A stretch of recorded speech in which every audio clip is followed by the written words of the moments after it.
ఆదిలాబాద్ ధర్మ Samaj party parliament అభ్యర్థి మేస్రం గంగాదేవి గారికి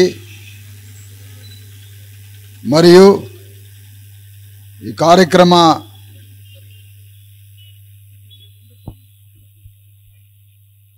జిల్లా అధ్యక్షులు సభ అధ్యక్షులు గణేష్ గారికి, సమన్వయం చేస్తున్న వెంకటేష్ గారికి,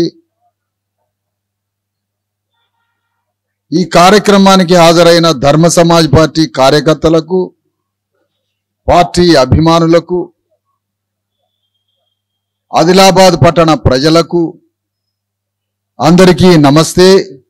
జై భీమ్, జై భారత రాజ్యాంగం. మీ అందరికీ తెలుసు, ఈరోజు ఒక దేశంలో ఒక మహాయుద్ధం జరుగుతూ ఉంది. ఈ యుద్ధం వాస్తవానికి ఈ దేశంలో ఉన్న 90-100 కోట్ల మంది బీసీ ఎస్సీ ఎస్టీలకి, 100 కోట్ల మంది బీసీ ఎస్సీ ఎస్టీలకి 15-20% లేని మిగతా జనమైన అగ్రవర్ణాలకి యుద్ధం జరగాల్సి ఉండే. అది అసలైన యుద్ధం. కానీ ఈ దేశంలో ఏ అగ్రవర్ణ రాజకీయాలు మన ప్రజల్ని బలి తీసుకుంటున్నాయో, మన ప్రజలే పోయి బలి తీసుకునేవాడి పక్షాన నిలబడ్డారు. అమాయక జనం, జ్ఞానం లేక, మార్గం తెలియక, ఎట్ల బతకాలనో తెలియక, ఎవరి పక్కన ఉండాలనో ఎవరి పక్కన ఉండొద్దో, గీతకి ఎటు ఉండాలో, గీత అవతలుండాలా గీత యువతలుండాలా, ఎటువైపు ఉండాలనో తెలియక 90% ప్రజలు మనల్ని పీల్చి పిప్పి చేసి మనల్ని బలి తీసుకుంటున్నా, మనల్ని పీడిస్తున్న శత్రువుల పక్షానే మనం నిలబడిపోయాం. అప్పుడు యుద్ధం ఎవరు చేసుకుంటారంటే ఆ 15-20% అగ్రవర్ణాల్లోనే ఉన్న 4 అగ్రకుల పార్టీలే వాళ్లకు వాళ్లే అధికారాన్ని కొట్లాడో పోరాడో వాళ్లే మన ప్రజల్ని 4 ముక్కలుగా చీల్చి 4 అగ్రకులాలు రాజ్యాన్ని ఏలుతున్నాయి. వాస్తవానికి చేయాల్సిన యుద్ధం 90% బీసీ ఎస్సీ ఎస్టీలంతా ఒక్కటై, 90% బీసీ ఎస్సీ ఎస్టీలంతా ఒక్కటై 15% ఉన్న అగ్రకులాలతో యుద్ధం చేయాల. కానీ మనకు తెలియదు. మేక, దుప్పి, జింక పులిని చూస్తే పరారైద్ది. ఇది నన్ను బీక్క తినడానికి వస్తుందని. ఆ మేకకి పులి నన్ను బీక్క తింటది అనే జ్ఞానం ఉంది. ఆ దుప్పికి, జింకకి పులిని చూస్తే నన్ను బీక్క తింటదనే జ్ఞానం ఉంది. పులిని చూసి పరారైద్ది. కానీ మన అమాయక ఎస్సీ ఎస్టీ బీసీ జనం మనల్ని బీక్క తినే రెడ్డి, రావులు, అగ్రకులాలు మనల్ని బీక్క తినే వాళ్ళని తెలియక మనల్ని పీక తినేవాడి పక్షాన్ని చేరినాం. అంటే మేకకి, జింకకి ఉన్న జ్ఞానం కూడా మనకు లేదు. ఎంత దౌర్భాగ్యం ఇది! ఎంత బాధాకరమైన విషయం! అంటే మనకి దారి చూపేటోడు, మార్గం చూపేవాడు, దారి చెప్పేవాడు నాయకుడు లేక ఇట్లా అయిపోయింది.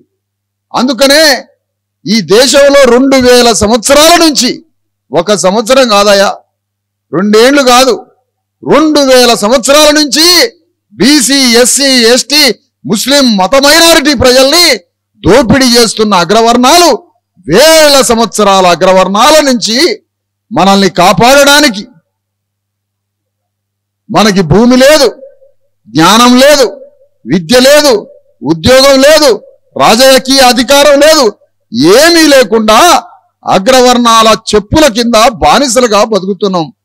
ఈ దేశాన్ని 2000 సంవత్సరాలు అగ్రవర్ణ జమీందారులు, భూస్వాములు, రాజులు, పటేళ్లు వాళ్లే మన మీద పెత్తనం చెలాయిస్తుంటే, ఆనాడు భూమిని చీల్చుకొని పుట్టిన భూమిపుత్రుడైన మహాత్మా జ్యోతిరావు పూలే, ఆయన శిష్యుడు సాహు మహారాజ్, ఆయన శిష్యుడు అంబేద్కర్లు, ఈ ముగ్గురు యుద్ధాన్ని ప్రకటించారు దేశంలో.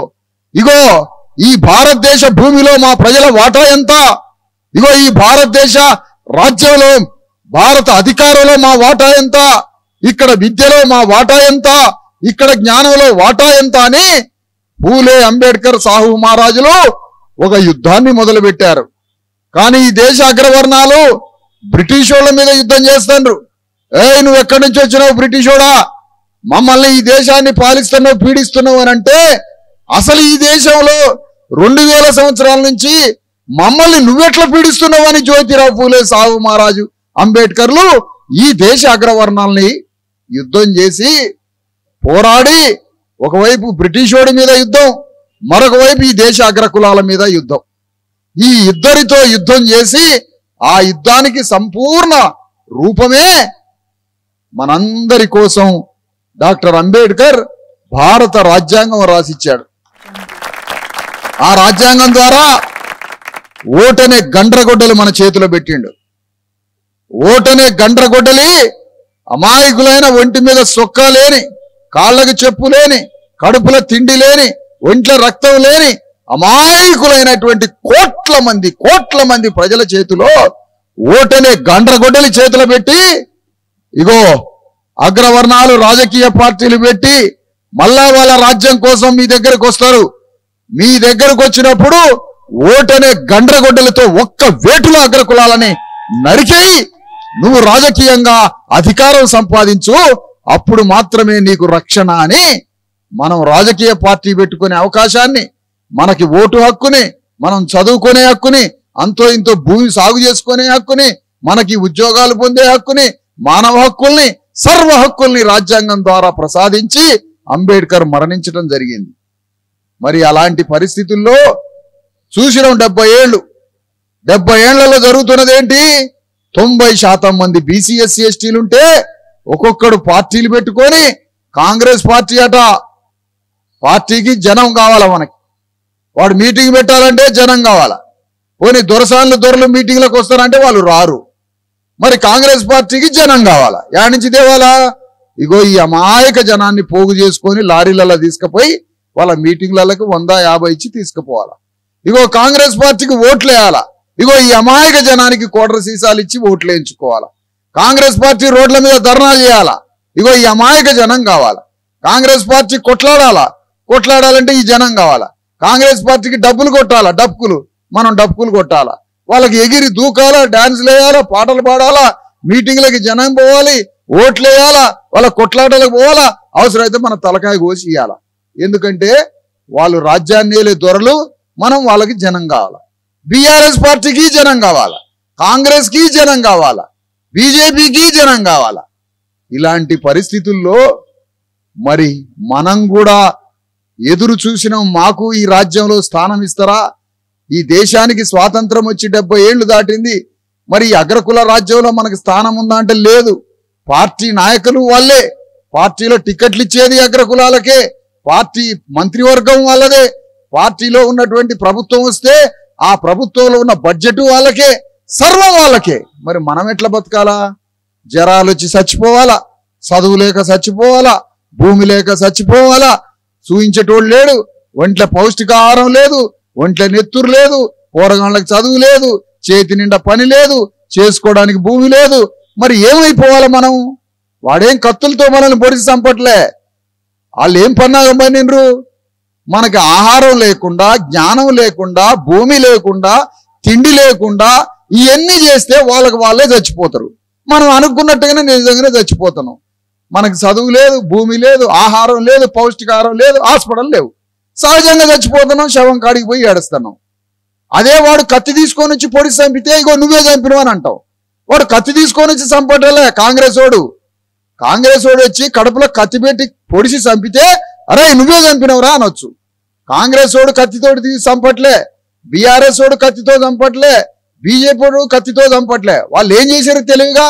ఈ బీసీ ఎస్సీ ఎస్టీ 90% జనానికి భూమి లేకుండా చేస్తే వాడే చేస్తాడు, ఈ 90% జనానికి చదువు లేకుండా చేస్తే వాడే చేస్తాడు, ఈ 90% జనానికి జ్ఞానం లేకుండా వాళ్ళే చేస్తారు, ఈ 90% జనానికి పౌష్టికాహారం లేకపోతే వాళ్ళే చేస్తారు, ఈ 90% జనానికి హాస్పిటల్ లేకుండా చేస్తే వాళ్ళే చేస్తారు అని భూమి లేకుండా, హాస్పిటల్ లేకుండా, జ్ఞానం లేకుండా, పౌష్టికాహారం లేకుండా, విద్య లేకుండా, మన చేతికి పని ఇవ్వకుండా వదిలిపాడేస్తే రోజు లక్షల మంది చచ్చిపోతుంటే శవం కాడికి పోయి మనం ఏడుస్తున్నాం.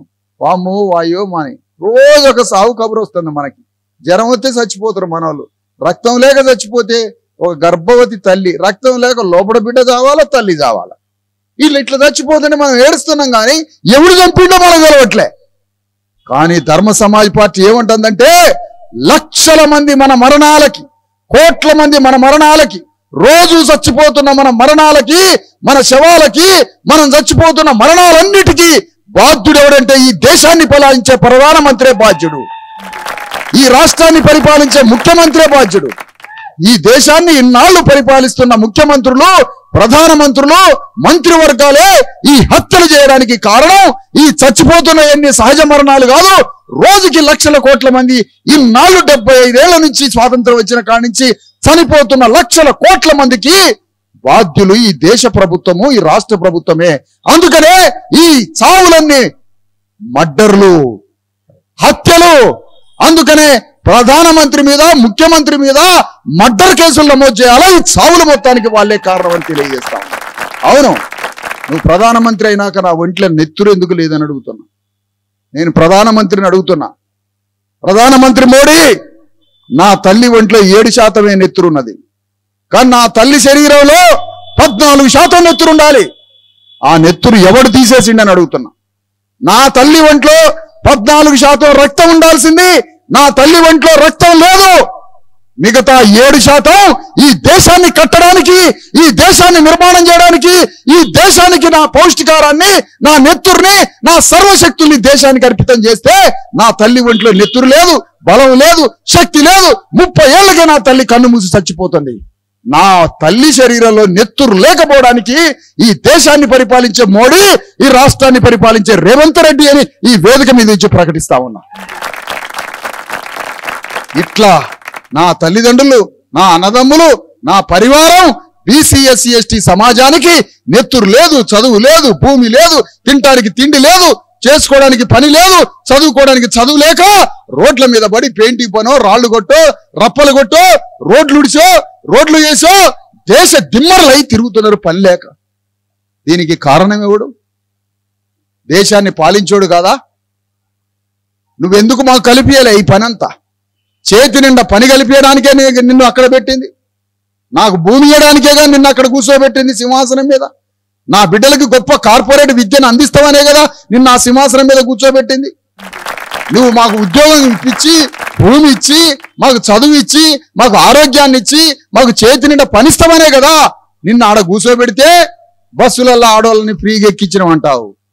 అంటే ఇక నువ్వు బస్సు ఎక్కిపోతే మేము బస్సు ఎక్కలేదా? ఎప్పుడు బస్సు ఎక్కిస్తావు? బస్సు మా మించి తీసపో, ప్రాణం పోయింది. లేదా బస్సు అన్న మాకు ఇచ్చేయి. ఆడవాళ్ళు బస్సు ఎక్కి దిగడం కాదు, బస్సే కావాలి మాకు. తలా ఒక బస్సు, ఈ బస్సు నడుపుకుంటాం. ఏమిటి రాజ్యం, ఏంటి ప్రభుత్వం? అగ్రవర్ణాలు కళ్ళ ముందు భవనాలు, భూములు, ఆస్తులు 100 కోట్ల 1000 కోట్లతో ఒకవైపున ఎదుగుతుంటే ఒకవైపున జ్వరమొచ్చి చచ్చిపోతున్నాడు మనిషి. తిండి లేక చచ్చిపోతున్నాడు. ఒక ఇంటికి పోయి ఏడుస్తున్నాం మనం. ఎట్లా చచ్చిపోయిందంటే కిడ్నీ పాడై, ఎట్లా చచ్చిపోయిందంటే లివర్ పాడై, ఎట్లా చచ్చిపోయిందంటే నెత్తురు లేక. దీనికి కారణం ఎవడు అని అడిగినరా? చచ్చిపోతే ఏడుస్తున్నాం, శవం కాడికి పోయి ఏడుస్తున్నాం, సంవత్సరం ఏడుస్తాం, దినం చేస్తాం, కానీ ఈ చావుకి కారణం ఎవడో పట్టుకోవటం లేదయ్యా. ఇది నా బాధ. ఈ చావుకి కారణం ఈ దేశాన్ని పరిపాలించే ప్రధానమంత్రులు, ముఖ్యమంత్రులే ఈ చావులకి కారణం అని మీ అందరి ముందు తెలియజేస్తున్నా. ఈ చావులకు వాళ్లే కారణం. ఎందుకంటే 90 మంది బతకాల్సిన తిండి 10 మంది దగ్గర ఉంది, 90 మంది బతకాల్సిన భూమి 10 మంది దగ్గర ఉంది, 90 మంది బతకాల్సినటువంటి సర్వ సంపద 10% దగ్గర ఉంటే 90 మంది ఎట్లా బతుకుతారని అంటున్నా. మనం ఎట్లా బతుకుతాం? అందుకనే అంబేద్కర్, పూలే, కాన్షీరామ్ వీళ్ళు ఏం చెప్పారంటే, ఈ 90% మంది మీరే ఒక రాజకీయ పార్టీ పెట్టి అగ్ర కులాలతో యుద్ధం చేసి ఈ 90% మంది కూలీ నాలి చేసుకునే ఈ జనమే రాజ్యాన్ని పరిపాలించి మీరే సింహాసనం మీద కూర్చోండి అని అంబేద్కర్ చెప్పిండు.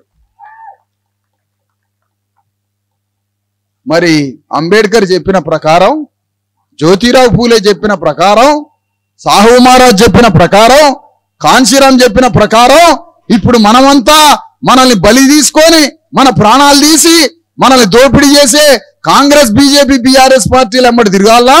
వాళ్ళతో యుద్ధం చేయడానికి మనమే ఒక రాజకీయ పార్టీ పెట్టాలనా? ఏమి చేయాలి? ఇది మన ముందున్న సవాలు. ఈ సవాలు ప్రకారం సంవత్సరం క్రితం తెలంగాణ భూమిని చీల్చుకుంటూ రాజ్యాంగ పుస్తకం నుంచి ధర్మ సమాజ్ పార్టీని స్థాపించామని తెలియజేస్తాము. అదిగో ఆ ధర్మ సమాజ్ పార్టీ తరఫున మేము కాంగ్రెస్ కు ఓటేయం, మమ్మల్ని చంపే పార్టీ. బీఆర్ఎస్ కు ఓటేయం, మమ్మల్ని చంపే పార్టీ. బీజేపీ పార్టీకి వేయం, మమ్మల్ని చంపే పార్టీ. మరి ఏం చేస్తారు మీరంతా ఎస్సీ ఎస్టీ బీసీలు?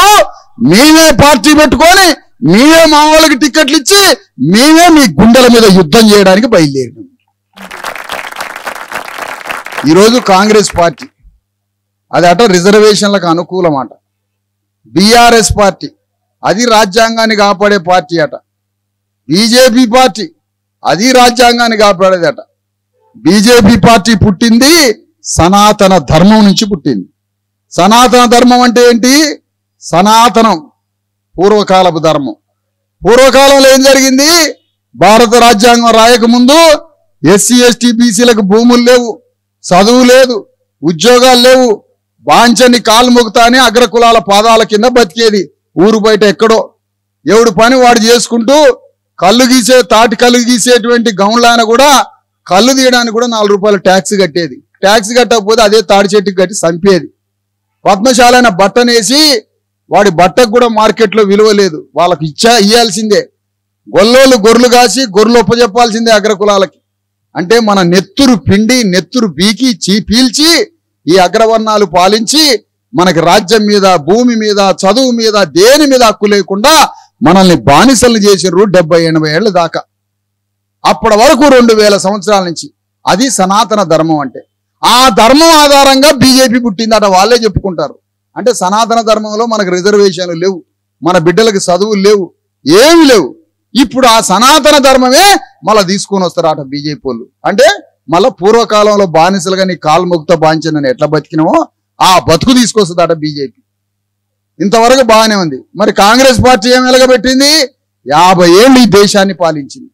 50 ఏళ్ళు ఈ దేశాన్ని పాలించి 50 ఏళ్లలో ఆదిలాబాద్ అడవుల్లో ఉన్నటువంటి ఎస్టీలని ఏమైనా మార్చిందా?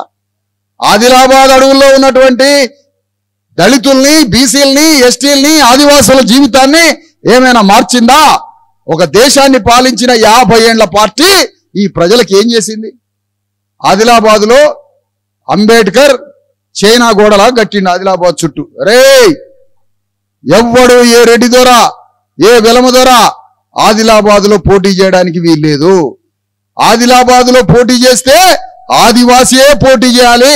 ఆ పోటీ చేసినోడు ఆదివాసులకి సేవ చేయాలి, అప్పుడే ఆదివాసులు బాగుపడతారు అని ఆదిలాబాద్ చుట్టూ గోడ కట్టి ఎవ్వడు లోపల పోటీ చేయడానికి వీల్లేదని అంబేద్కర్ ఆదిలాబాద్ని ఎస్టీకి రిజర్వ్ చేస్తే ఈ అగ్రకులాలు, ఆదిలాబాద్ అడవులలో ఉండే రెడ్లు, ఆదిలాబాద్ అడవులలో ఉండే వెలమదొరలు అంబేద్కర్ ఇచ్చినటువంటి ఈ చట్టాన్ని వాళ్ళేం చేసిర్రంటే, అంబేద్కర్ చట్టం చేస్తే చేసిండు, మేము పోటీ చేయకపోతే మా ఇండ్లలో పనిచేసే బానిసలతోటి పోటీ చేపిస్తామని ఇగో బీఆర్ఎస్ నుంచి ఒక ఎస్టీ బానిస, బీఆర్ఎస్ నుంచి ఒక ఎస్టీ బానిస, కాంగ్రెస్ పార్టీ నుంచి ఒక ఎస్టీ బానిస, వాళ్ళ దగ్గర కాళ్ళ కాడ పనిచేసే ఒక బానిస, బీజేపీ నుంచి ఒక బానిస, ఆ ముగ్గురు బానిసల్ని ఈ ఎన్నికల్లో పోటీ చేసి వీళ్ళు గెలిస్తే మన ఆదివాసీల మేలు కోరరు.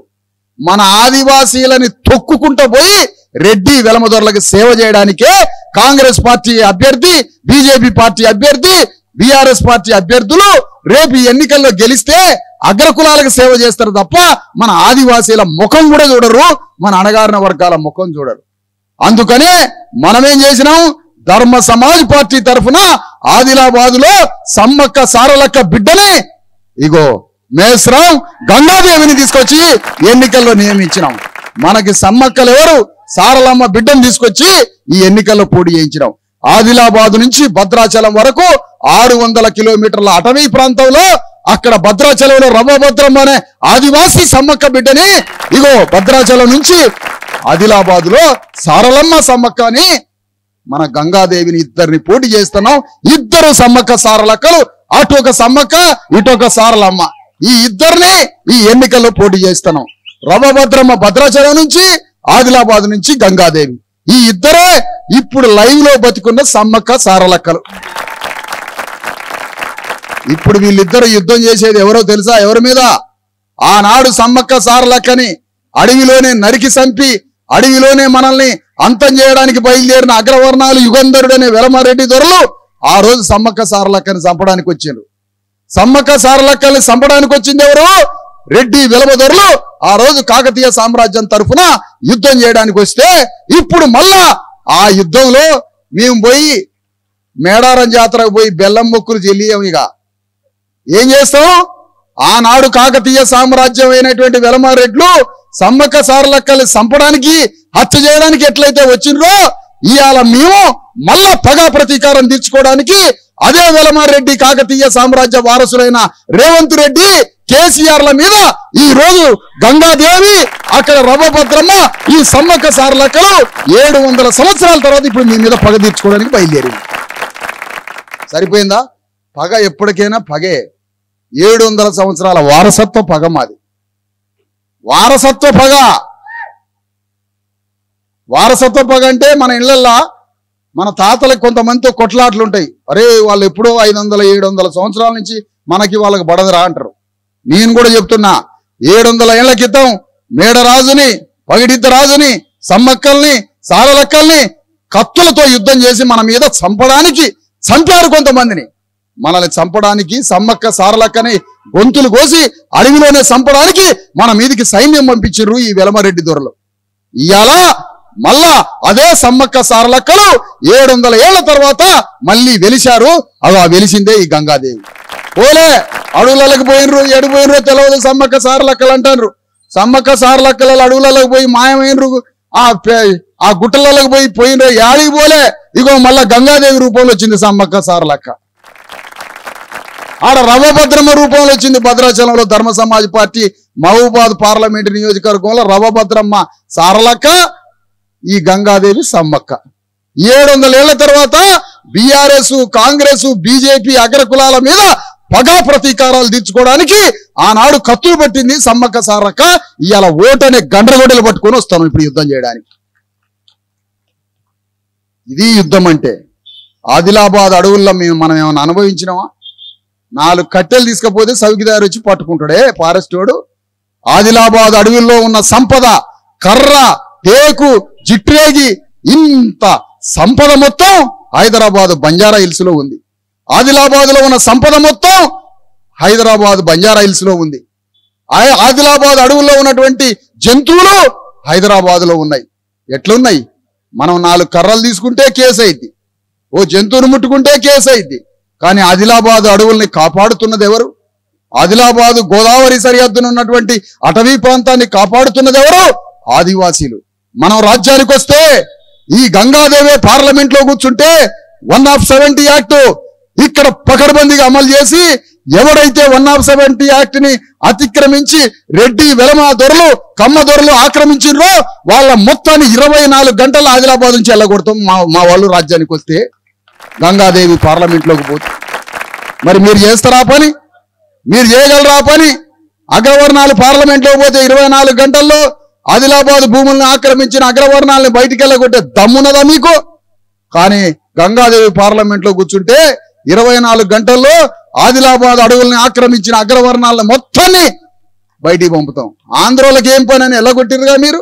మేమంటాను అగ్రవర్ణాలకు ఏం పని, మీరు కూడా వెళ్ళిపోండి అని అంటాం. మేము కూడా, మీరు కూడా వెళ్ళిపోండి.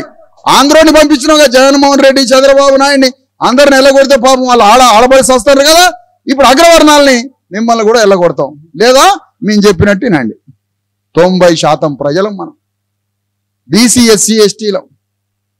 ఇంకా 170 యాక్ట్ అమలు చేసుకుంటే మా ఎస్సీలకు అమలు చేసుకుంటాం, మా బీసీలకు అమలు చేసుకుంటాం. కానీ అగ్రవర్ణాలు మాత్రం ఈ అడవిలో నుంచి తరిమి కొడతామని తెలియజేస్తున్నాం మళ్ళొకసారి. ఇక దాలు మమ్మల్ని దోపిడీ చేసింది. ఈరోజు కాంగ్రెస్ పార్టీ రాజ్యాంగాన్ని కాపాడుతుందట. ఏం కాపాడుతావయ్యా?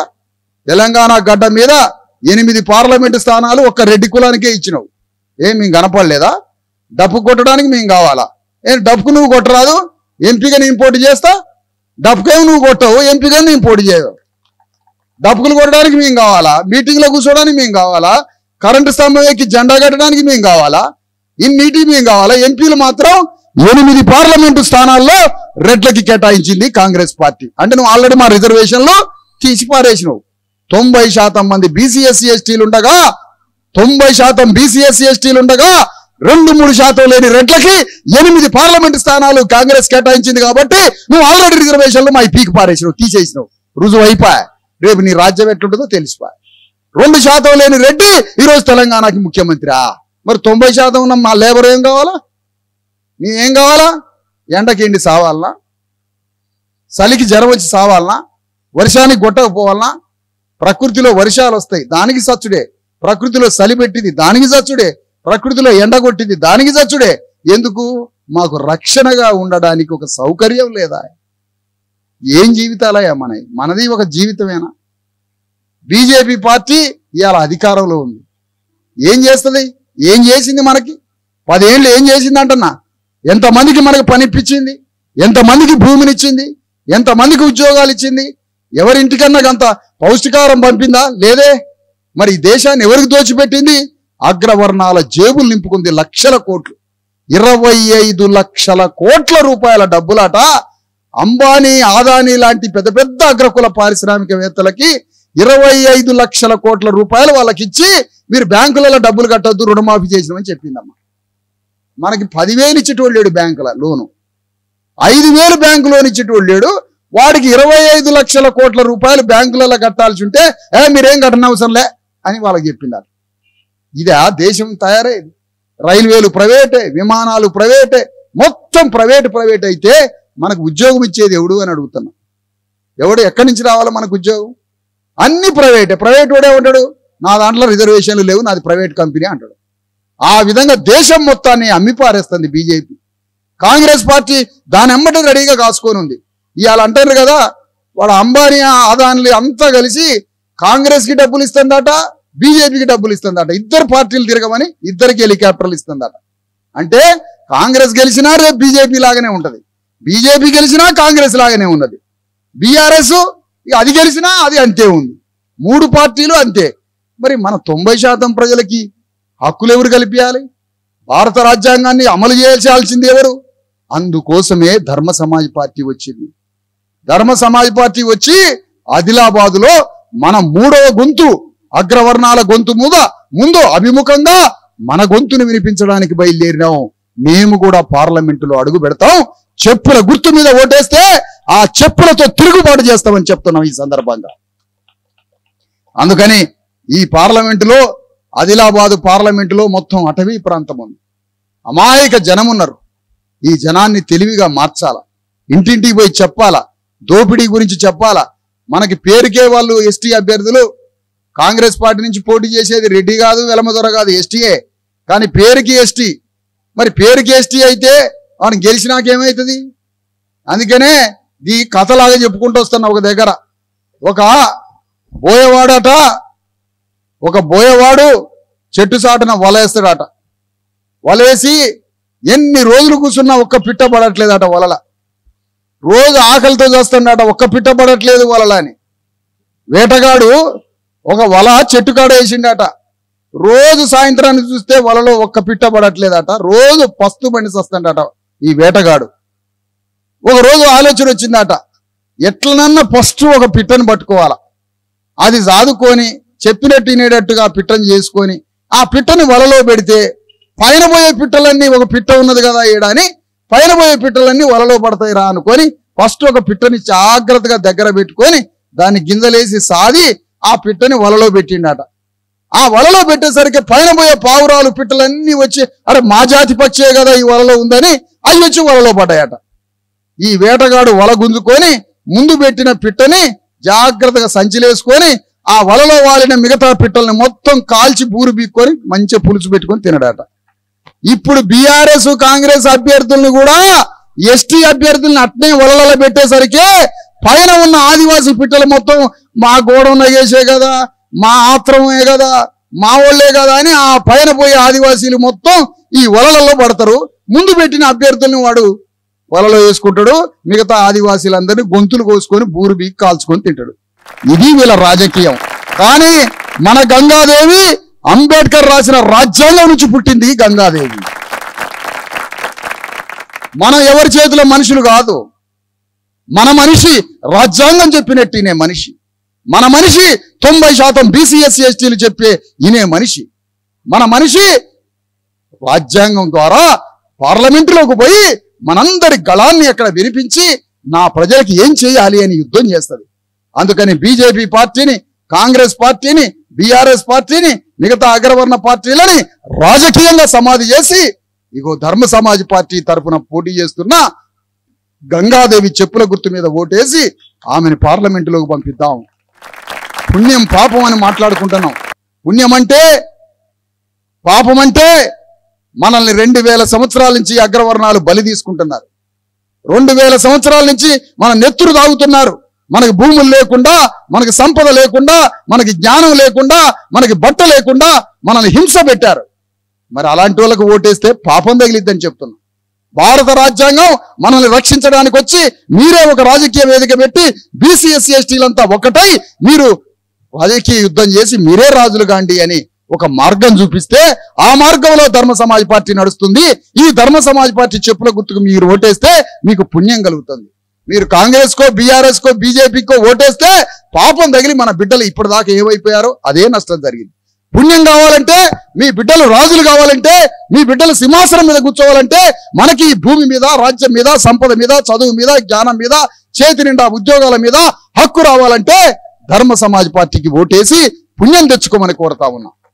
ఆ రకంగా ఆదిలాబాద్లో ఈ అమాయకత్వాన్ని వదిలి ఈ మోసగిస్తున్నటువంటి బీజేపీ, బీఆర్ఎస్, కాంగ్రెస్ పార్టీలని రాజకీయంగా గోరిగట్టి మన అభ్యర్థిని పార్లమెంట్లో కూర్చోబెట్టాలని కోరుతూ అందరికీ సెలవు.